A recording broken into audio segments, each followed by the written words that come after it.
अमळनेर परिसरात उद्योग व रोजगार वाढीसाठी सरकारी MIDC उभारण्याचे आपले स्वप्न असून येणाऱ्या काळात 100 जागा शोधून ते पूर्ण करणार आणि शहरात एज्युकेशनल हब निर्माण करणार अशी ग्वाही महायुतीचे उमेदवार मंत्री अनिल भाईदास पाटील यांनी संकल्प सभेत दिली.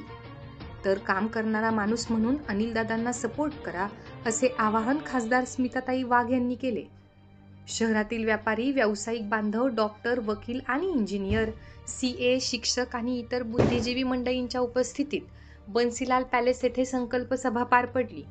यावेळी उपस्थित मान्यवरांनी अनिल पाटील यांच्या पाठीशी राहून विकासाला साथ देण्याची ग्वाही जाहीरपणे दिली.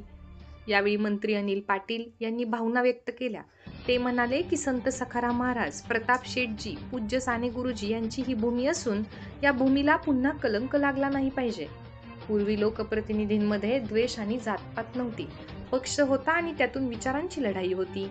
पण 10 वर्षात विचार बाजूला सरकून इतर द्वेष सुरू झाले आहेत.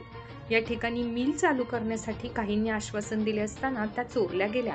उद्या धरणही चोरीला जाईल, त्यातील पाईपही चोरले जातील.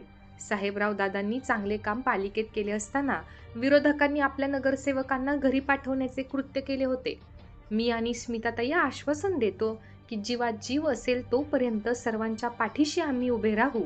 विप्रोला देखील चालना मिळावी म्हणून शहरात 4 DP रस्ते टाकून बंगाली फाईल परिसरातून पर्यायी रस्त्याची व्यवस्था केली आहे. मीही क्रिकेटचा शौकीन असून मी बॅट्समन नसलो तरी चांगला बॉलर आहे. अनेकांच्या विकेट मी घेतल्या आहेत. कुठे कशी गुगली टाकावी हे मला समजते, असे मार्मिकपणे सांगून 20 तारखेला घड्याळाला मतदान करण्याचे आवाहन त्यांनी केले. तर खासदार स्मिताताई वाघ यांनी बोलताना सांगितले की आपण व्हिजन असणारा माणूस निवडून दिला पाहिजे. जो दूरदृष्टी ठेवून काम करेल त्याला निवडून द्या. अमळनेर जिथे आहे तिथे ठेवून चालणार नाही. आपल्यासमोर आव्हाने भरपूर आहेत आणि फक्त 5 दिवस शिल्लक आहेत. मोठी जबाबदारी आपल्यावर आहे. अनिलदादा काम करणारा माणूस आहे. जो काम करतो त्याला राजकीय सपोर्ट हवा. या निवडणुकीत एकजुटीने राहा. लोकसभेत थोडी टक्केवारी घसरली आहे, ती वाढवा आणि अनिलदादांना विजयी करा, असे आवाहन त्यांनी केले. IMAचे अध्यक्ष डॉक्टर प्रशांत शिंदे यांनी आपल्या भूमीचे नाव बिकानेर न होता पावनभूमी अमळनेर असे करायचे आहे. हे अमळनेर नगरीचे स्पीच आहे. येथे बॅट्समन, बॉलर आणि फिल्डर देखील आपलाच आहे, असला पाहिजे, असे सांगितले. यावेळी बजरंग अग्रवाल, CA नीरज अग्रवाल, ॲडव्होकेट राजेंद्र अग्रवाल यांनी मनोगत व्यक्त केले. अमळनेर तालुक्यातील लाडक्या बहिणी अमळनेर विधानसभा मतदारसंघाचा शाश्वत चेहरा असलेल्या माजी आमदार शिरीषदादा चौधरी या लाडक्या भावासाठी सरसावल्या असून अब की बार शिरीषदादा आमदारचा नारा देत महाविजयाचा त्यांनी निर्धार केला असल्याचे पंचायत समितीच्या माजी सदस्य कविता प्रफुल्ल पाटील यांनी म्हटले आहे. शिरीषदादांनी 2014 पासून राजकारणातून लोकसेवेचे व्रत हाती घेतलेले आहे. जातपात किंवा पक्षभेद न करता त्यांनी सर्व समाजांना सोबत घेत आपली वाटचाल सुरू ठेवली आहे. मतदारसंघवासियांचे जीव वाचावेत म्हणून स्वतःचा जीव धोक्यात घालून कोरोना काळात त्यांनी केलेले कार्य सर्वश्रुत आहे. मात्र ज्यांनी जातीचा वापर करून आमदारकी व नंतर मंत्रीपद मिळवले त्यांच्या डोक्यात मंत्रिपदाची हवा गेली. त्यांनी जात, समाज आणि मतदारसंघाकडे पाठ फिरवत मंत्रिपदासाठी माती खाल्ली. पीक विमा, दुष्काळी निधीसाठी शेतकरी हवालदिल आहेत. कष्टकरी विद्यार्थी, सुशिक्षित बेरोजगार वाऱ्यावर आहेत. महिलांसाठी असुरक्षिततेचे वातावरण निर्माण झाले आहे. 5 वर्षाच्या कालावधीत छेडखानीच्या प्रकारांसह गुंडगिरीने अगदी कळस गाठला आहे. प्रशासनावर आणि पोलीस यंत्रणेवर नियंत्रण राहिलेले नसून कमिशन आणि टक्केवारीकडे मंत्री महोदयांचे चित्त आहे. शिरीषदादा यांच्या 5 वर्षांच्या आमदारकीच्या कार्यकाळात महिला व मुलींसाठी सुरक्षिततेचे व भयमुक्त वातावरण होते. आमदारच होता, पण दरारा आणि कामे मंत्र्यापेक्षा जास्त होती. शेतकरी, कष्टकरी, कास्तकरी, विद्यार्थी, महिला, मुली यांच्यासाठी पोषक वातावरण होते.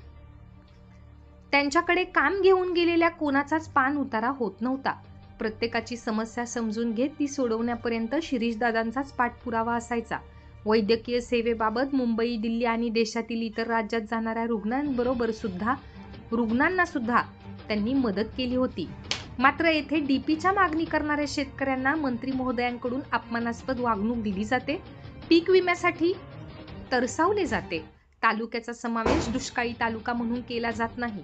आपत्ती निवारण आणि मदत व पुनर्वसन या खात्याचा मतदारसंघासाठी उपयोग केला जात नाही. स्वतःला स्थानिक आणि भूमिपुत्र म्हणून घेणारे समाजावर आणि मतदारसंघावरती सूड उगवण्याची भाषा करतात.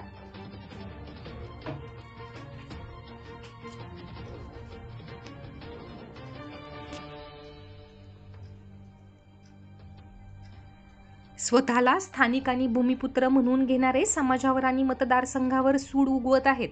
निवडणुका येताच आता समाजाची आठवण त्यांना येत आहे. मात्र त्यांचे खायचे दात वेगळे आणि दाखवायचे दात वेगळे आहेत याची जाणीव समाजासह मतदारसंघाला झाली आहे. त्यामुळे लाडक्या बहिणींनी आपला खरा पाठीराखा आणि अमळनेर मतदारसंघाच्या शाश्वत विकासाचा खरा चेहरा असलेल्या शिरीषदादांसाठी एकवटल्या आहेत. लाडक्या बहिणींनी अब की बार शिरीषदादा आमदारचा नारा देत महाविजयाचा निर्धार केला आहे. त्या पुढे म्हणाल्या की सर्वसामान्य नागरिकांना डोळ्यासमोर ठेवून शिरीषदादा चौधरी यांनी अमळनेर विधानसभा मतदारसंघात विविध विकास कामे केली. ही विकास कामे अशीच अखंडितपणे सुरू राहावीत यासाठी अमळनेर मतदारसंघाचा शाश्वत विकासाचा चेहरा असलेल्या शिरीषदादा चौधरी यांनाच यावेळी काम करण्याची संधी द्या व लाडक्या बहिणींच्या लाडक्या भावासाठी चला एकत्र येऊया, असे आवाहन त्यांनी केले.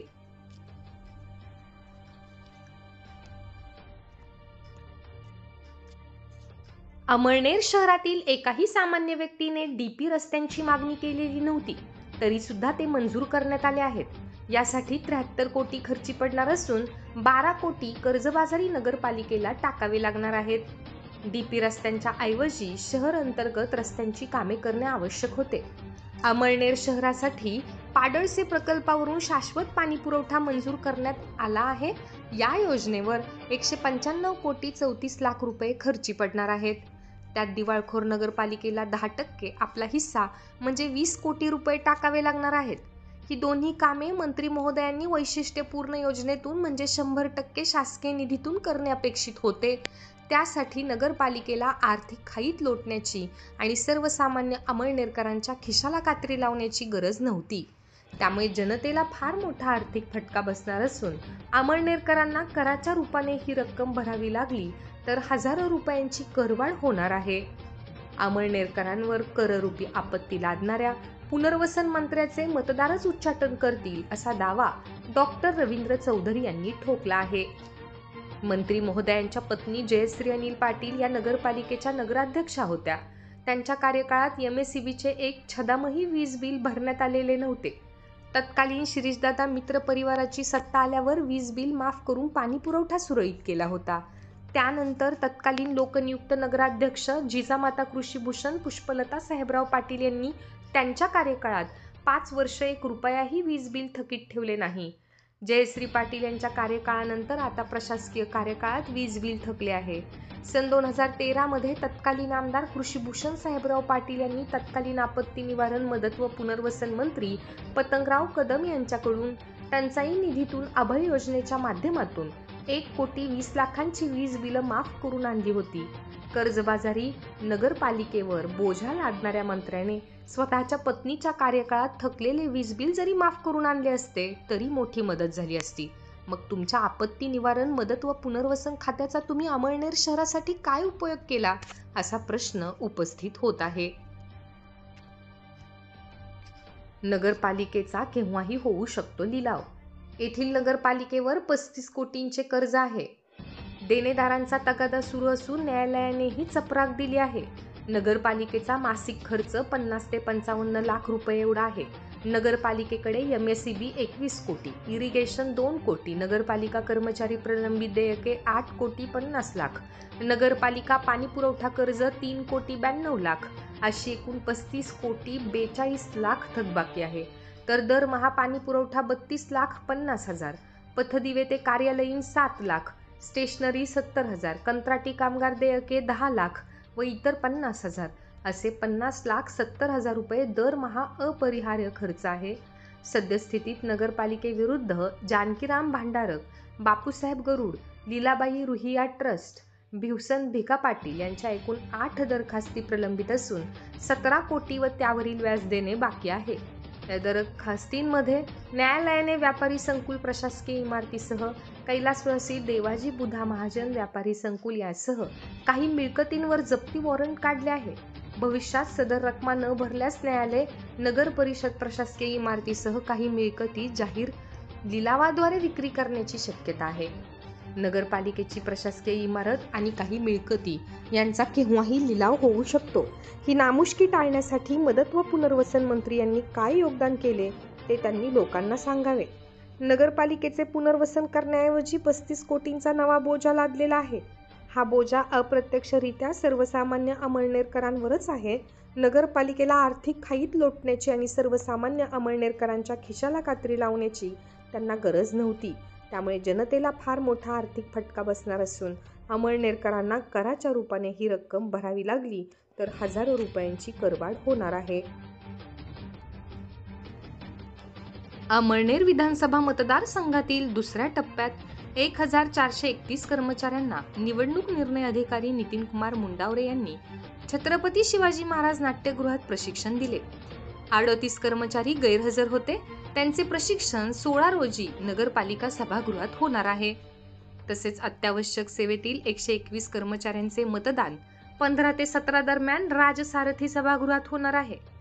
दुसऱ्या टप्प्यातील प्रशिक्षणासाठी कर्मचाऱ्यांची अदलाबदल करण्यात आली. संपूर्ण जळगाव जिल्ह्यातून 1459 कर्मचारी प्रशिक्षणासाठी नियुक्त केले होते. गैरहजर 38 कर्मचाऱ्यांमध्ये 12 केंद्राध्यक्ष, 15 प्रथम मतदान अधिकारी आणि 11 इतर अधिकारी यांचा समावेश होता. नितीन कुमार मुंडावरे यांनी स्वतः कर्मचाऱ्यांना प्रशिक्षण दिले. तसेच निवडणूक निरीक्षक रणजित सिंग यांच्या उपस्थितीत मतदान यंत्रे कार्यान्वित करण्यात आली. यावेळी राजकीय नेते, पक्षप्रमुख हजर होते. तसेच निवडणूक कर्मचाऱ्यांना ग्लोबल स्कूलमध्ये ईव्हीएम हाताळणी प्रशिक्षण देण्यात आले.